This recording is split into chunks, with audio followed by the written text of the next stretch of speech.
I'm going to show you my audience. All right.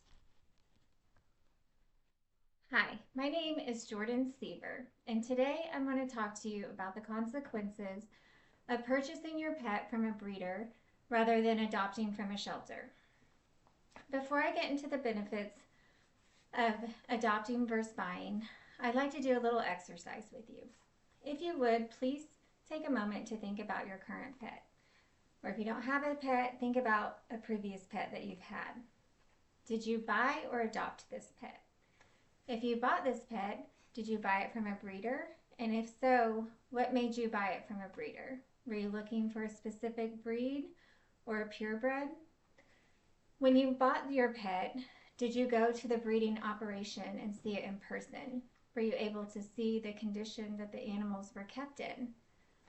Were you able to ask or were you provided any information about the animal's parents, such as were they related at all? Was the mom kept in good conditions? How many litters had she had? On the flip side of that, if you adopted your pet, what was the condition of the shelter? Was there an excess of animals needing a home? Was there limited space for incoming animals?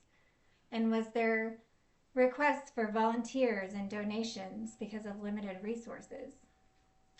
These are hard questions to think about, but unfortunately, too often, breeders are willing to sacrifice an animal's quality of life in order to make a profit, and shelters are often overpopulated with animals who need a home.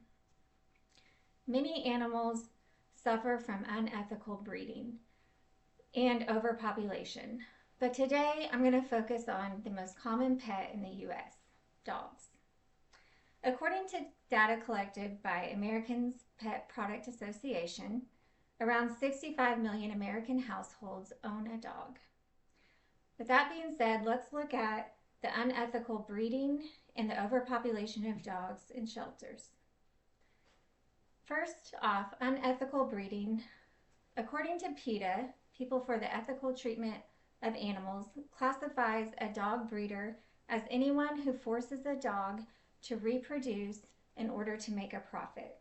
Unfortunately, many times, especially with larger operations, oftentimes referred to as puppy mills, these dogs used for breeding are kept in small spaces such as crates or cages, and they're not experiencing love from an owner. They are merely used for reproduction.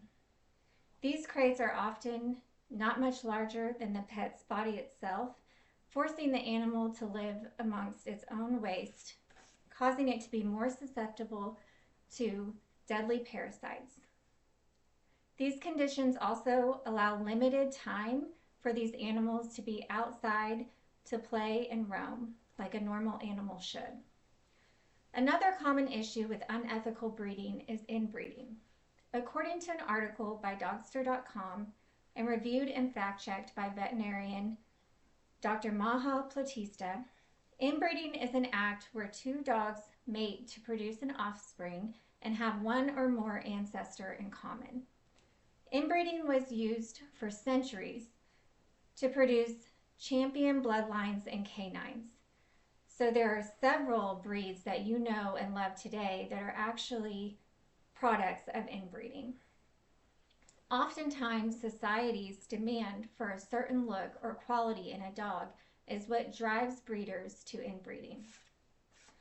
Unfortunately, inbreeding can cause major health conditions in the puppies that are born and their offspring.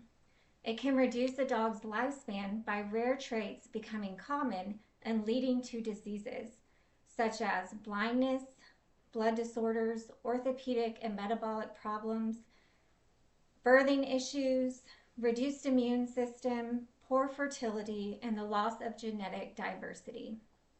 Although there are reputable breeders out there that do their best to ensure that inbreeding is not being used in their facilities, they are still a business, and they want their business to prosper, and they want it to continue as long as possible.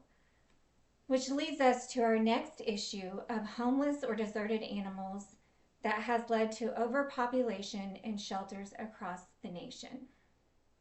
According to the Humane Society, nearly 62% of Americans have a pet, and there are still more than 70 million cats and dogs deserted and homeless in the US.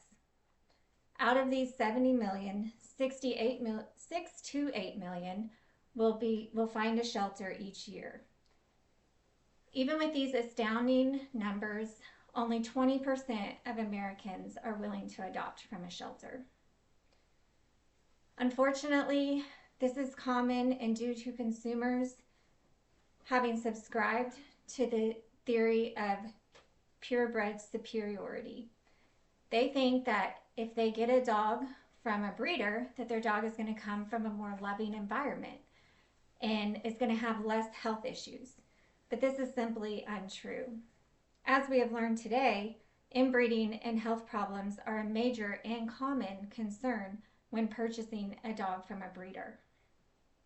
Also, the Humane Society estimates that 25% of dogs in shelters are purebred.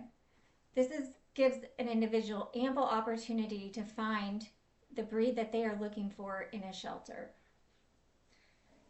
Finally, according to the American Society for the Prevention of Cruelty to Animals, due to the lack of space, resources, and people willing to adopt from shelters, approximately 1.2 million dogs are euthanized every year in America.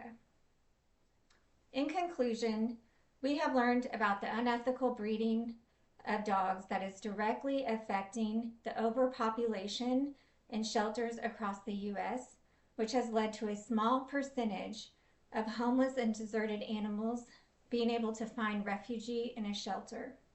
And even then, we are forced to euthanize 15 to 20% of those dogs. Our society as a whole has failed these animals, and I highly encourage you to think twice before purchasing your next animal. I encourage you to go to your local shelter and find an animal that is wanting to be loved and adopt instead of buy. And if you feel compelled, I encourage you to contact your local shelter and discover ways that you can help. Maybe it's through money or time or donating certain resources. We cannot undo what has been done, but we can make a difference going forward. Thank you.